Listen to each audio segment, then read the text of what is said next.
आप देख रहे हैं आज तक, मैं हूं आपके साथ नवजोत रंधावा। ये खबरों की शुरुआत करेंगे। अगले 1 महीने के लिए केंद्र सरकार ने कोरोना से संबंधित अब गाइडलाइंस को जारी कर दिया है और इसके तहत 5 अगस्त से जिम और योग केंद्र खोलने की इजाजत दे दी गई है। बाकी नियम करीब करीब बिल्कुल वैसे ही है।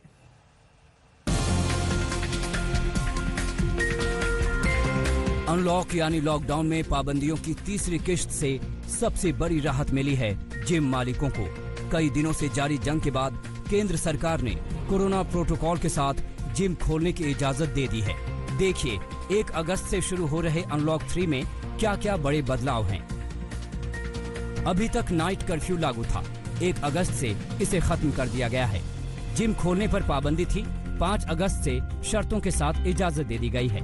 योग केंद्र अभी तक बंद थे, ये भी 5 अगस्त से खुल सकेंगे। मास्क पहनने और सोशल डिस्टेंसिंग पर सरकार का अभी भी जोर है। प्रधानमंत्री पहले ही साफ कर चुके हैं कि कोरोना से लड़ाई लंबी चलने वाली है। जब तक कोई प्रभावी दवा या वैक्सीन नहीं बनती, तब तक मास्क, 2 गज की दूरी, हैंड सैनिटाइजेशन की हमारा एकमात्र विकल्प है, एक प्रकार से एकमात्र हथियार है। अनलॉक 3 में बाकी सब कुछ पहले जैसा ही रहने वाला है। मसलन स्कूल कॉलेज 31 अगस्त तक बंद रखने का आदेश है। Metro, cinema hall, swimming pool अभी भी बंद ही रहेंगे। बार, ऑडिटोरियम, एंटरटेनमेंट पार्क जैसी भीड़ भाड़ वाली जगहें फिलहाल अभी बंद रहेंगी। राजनीतिक, सामाजिक और धार्मिक कार्यक्रमों में भीड़ जुटाने की इजाजत नहीं है। इधर महाराष्ट्र सरकार ने भी रियायत देने का फैसला किया है। 5 अगस्त से महाराष्ट्र में मॉल खोलने और कुछ चुनिंदा आउटडोर खेलों की इजाजत दे दी है। आज तक ब्यूरो। और बात कर लेते हैं नई शिक्षा नीति की, जिसमें कई बड़े परिवर्तन किए गए हैं। करीब 2 लाख लोगों के सुझाव लेते हुए नई नीति तैयार की गई है, जिस पर मोदी सरकार ने मोहर लगा दी है।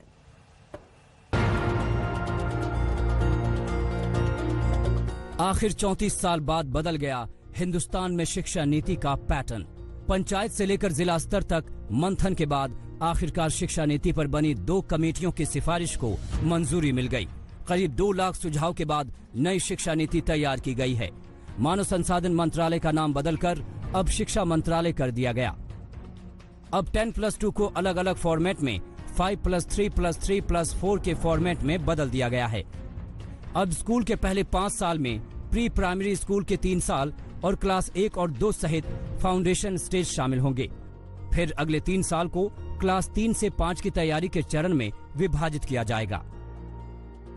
34 साल से शिक्षा नीति में परिवर्तन नहीं हुआ था और इसलिए आज का ये जो परिवर्तन है और जो नई शिक्षा नीति है, मुझे विश्वास है कि पूरा समाज और सभी देशवासी इसका स्वागत करेंगे और दुनिया के शिक्षाविद भी इसको निश्चित रूप से सराहना करेंगे। इसके अलावा शिक्षा प्रणाली को लेकर कई तरह से परिवर्तन किए गए हैं।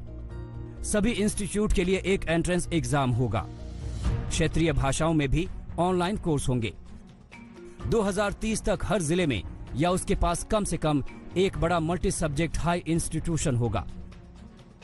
संस्थानों का पाठ्यक्रम ऐसा होगा कि सार्वजनिक संस्थानों के विकास पर उसमें जोर दिया जाए। संस्थानों के पास ओपन डिस्टेंस लर्निंग और ऑनलाइन कार्यक्रम चलाने का विकल्प होगा। मुझे भरोसा है कि जो ये हमारी शिक्षा नीति है, ज्ञान, विज्ञान, अनुसंधान, नवाचार, प्रौद्योगिकी से युक्त, संस्कार क्षम, मूल्य परक, हर क्षेत्र में हर परिस्थिति का मुकाबला करने वाली, पूरी दुनिया के लिए भारत में ज्ञान की महाशक्ति के रूप में उभर करके आएगी। 34 साल पहले यानी 1986 में राष्ट्रीय शिक्षा नीति बनाई गई थी। करीब 3 दशक से इसमें कोई बड़ा बदलाव नहीं हुआ है। इसकी समीक्षा के लिए 1990 और 1993 में कमेटियां भी बनाई गई थीं, जिसमें बदलाव को लेकर कई सालों से सवाल खड़े हो रहे थे, जिस पर अब मंजूरी लग गई है। आज तक ब्यूरो। आखिरकार लंबी उठापटक के बाद राजस्थान विधानसभा का सत्र तय हो गया है। राज्यपाल ने 14 जुलाई से सत्र बुलाने की मंजूरी दे दी है, लेकिन गहलोत सरकार और विरोधी खेमे के सियासी घमासान का फिलहाल कोई अंत नजर नहीं आ रहा।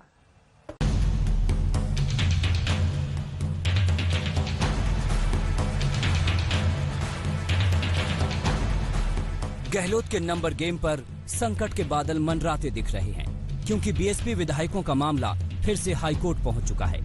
जल्द बहुमत साबित करने का गहलोत की तैयारियों पर पानी फिर चुका है, क्योंकि सत्र की तारीख 14 अगस्त तय हो गई है और स्पीकर एक बार फिर से सुप्रीम कोर्ट के दर पर खड़े हैं। राजस्थान की ये 3 तस्वीरें बता रही हैं कि सूबे की सियासत में फिलहाल शांति नहीं है। 3 बार प्रस्ताव खारिज होने के बाद आखिरकार गहलोत कैबिनेट का चौथा प्रस्ताव राज्यपाल ने कबूल कर लिया। अब 14 अगस्त को विधानसभा का सत्र बुलाया जाएगा। अभी तक राज्यपाल पर हमलावर रहे गहलोत के मंत्रियों के सुर भी नरम पड़ते दिख रहे हैं। हम तो इतना चाहते हैं कि राजस्थान में विपक्ष की भी परंपरा कभी गलत नहीं रही है।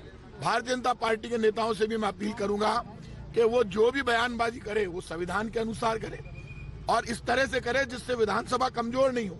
पॉलिटिकल लीडर्स के बयान ऐसे नहीं आने चाहिए जिससे विधानसभा लोकसभा कमजोर हो, संविधान कमजोर हो।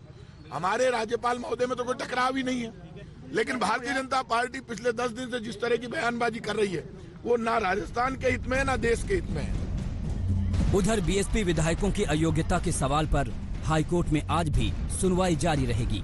बीजेपी विधायक मदन दिलावर की याचिका के साथ कोर्ट ने बीएसपी की याचिका भी शामिल कर ली है। बुधवार की सुनवाई में कोर्ट ने पूछा कि आपने 6 माह बाद याचिका क्यों दायर की। इस पर बीएसपी के वकील हरीश साल्वे ने कहा, विधायकों का विलय गलत है। बीएसपी एक राष्ट्रीय पार्टी है, उसका राज्य स्तर पर विलय कैसे मंजूर हो सकता है।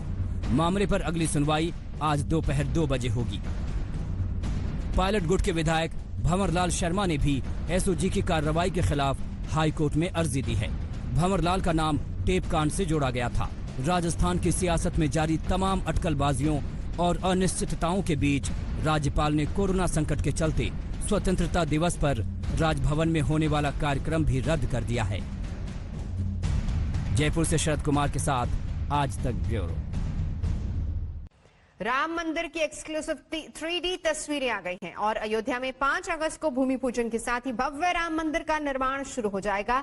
मेहमानों के स्वागत के लिए पूरे अयोध्या को सजाया संवारा जा रहा है। प्रधानमंत्री मोदी के साथ ही 200 मेहमान 5 अगस्त को अयोध्या पधारेंगे। ये अयोध्या में बनने वाले भव्य राम मंदिर की एक्सक्लूसिव 3D तस्वीरें हैं। तस्वीरों में आप रामलला के नैनाभिराम भव्य मंदिर के दर्शन कर सकते हैं। राम नगरी अयोध्या में बनने वाला भव्य मंदिर 3 मंजिल का होगा, जिसकी लंबाई 268 फीट और चौड़ाई 140 फीट होगी, जबकि मंदिर की ऊंचाई 161 फीट होगी।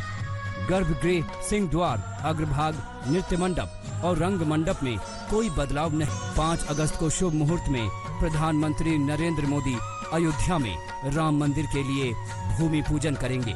यूपी के मुखिया योगी आदित्यनाथ उनकी अगवानी करेंगे। भूमि पूजन के भव्य कार्यक्रम की तैयारी हो चुकी है। 200 मेहमानों को न्योता चला गया है। इसकी लिस्ट ट्रस्ट के महासचिव चंपत राय ने पीएमओ को भेज दी है। तैयारी यही है कि अंदर वर्षा काल है, हैंगर, एक पंडाल लगना चाहिए। ये तैयारी का पहला हिस्सा है। पूजन पाठ होगा तो ब्राह्मण चाहिए, कुर्सियों के सोशल डिस्टेंसिंग चाहिए। बहुत अच्छी तैयारी चल रही है। साधुओं को कहाँ टिकाएंगे, ये सब तैयारी हो रही है। 5 अगस्त को बुधवार है, लिहाजा इस पावन दिन पर उन्हें हरे रंग के वस्त्र पहनाए जाएंगे, जिन्हें तैयार किया जा रहा है। 5 अगस्त को मंदिर के भूमि पूजन वाले दिन रामलला नवरत्न जड़े और मखमल के वस्त्र पहनेंगे। रामलला के वस्त्र हरे और केसरिया रंग में बन रहे हैं। रामलला के हरे रंग के वस्त्र में भगवा रंग की गोटी लगाई जा रही है। 1 अगस्त तक रामलला के वस्त्र तैयार हो जाएंगे। वस्त्रों के अलावा आसन पर बिछाने के लिए चुनरी सितारा जड़ित पर्दा भी तैयार किया जा रहा है। रामलला के साथ साथ लक्ष्मण, भरत, शत्रुघ्न, हनुमान जी और शालिग्राम के लिए भी आसन तैयार हो रहे हैं। पूरी दुनिया में ये हर्ष का माहौल है। तो 5 तारीख की पोशाक हरे रंग के साथ साथ केसरिया रंग की भी है, जो 9 ग्रहों की प्रसन्नता के लिए 9 रत्नों से जड़ित है। राम मंदिर के निर्माण में कोई विघ्न बाधा न आए, इसके लिए देश भर की पवित्र नदियों से जल और मिट्टी अयोध्या लाई जा रही है। अयोध्या को रंग पोतकर ऐसे सजाया जा रहा है कि दुनिया देखकर दंग रहे। नमस्कार, मैं हूं अंजना ओम कश्यप। हमें उम्मीद है ये वीडियो आपको पसंद आया होगा। लेटेस्ट खबरों के लिए यूं ही देखते रहिए आज तक, और इस वीडियो के पसंद आने पर लाइक, शेयर एंड सब्सक्राइब करना ना भूलें।